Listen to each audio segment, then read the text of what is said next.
സഹ കഹ സാ കാ തത് കിം ഇത് വെച്ചിട്ടുള്ള വാക്യങ്ങളാണ്. ഇവയെല്ലാം തന്നെ എന്താണ്? ചോദ്യങ്ങളാണ്.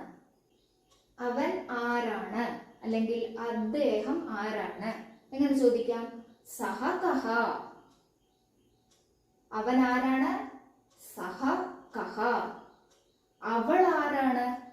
സാ കാ. അതെന്താണ്? തത് കിം.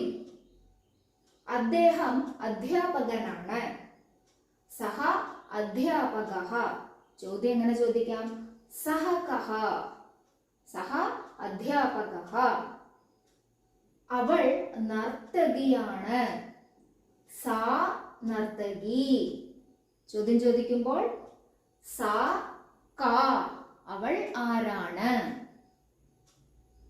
അത് ഫ്രൂട്ടാണ്. തത് ഫലം. തത് ഫലം. ക്വസ്റ്റ്യൻ ചോദിക്കുമ്പോൾ തത് കിം.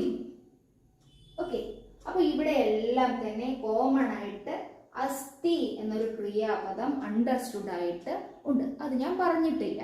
ഓക്കെ, സഹ കഹ അസ്തി, സാ കാ അസ്തി, തത് കിം അസ്തി, സഹ അധ്യാപകഃ അസ്തി, സഹ കഹ അസ്തി, സാ നർത്തകി അസ്തി, സാ കാ അസ്തി, തത് ഫലമസ്തി, തത് കിം അസ്തി.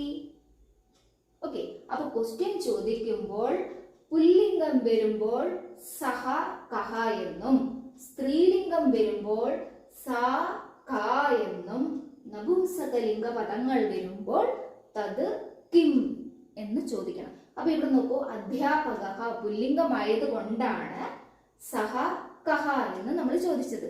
അതേസമയം ഇവിടെ നർത്തകി സ്ത്രീയാണ്, അതുകൊണ്ടാണ് സാ കാ എന്ന് ചോദിച്ചത്. അതേപോലെ ഇവിടെ ഫ്രൂട്ട് ഫലം നപുംസകലിംഗമാണ്, അതുകൊണ്ട് എന്ത് ചോദിച്ചു? തത് കിം എന്ന് ചോദിച്ചു. ഓക്കെ.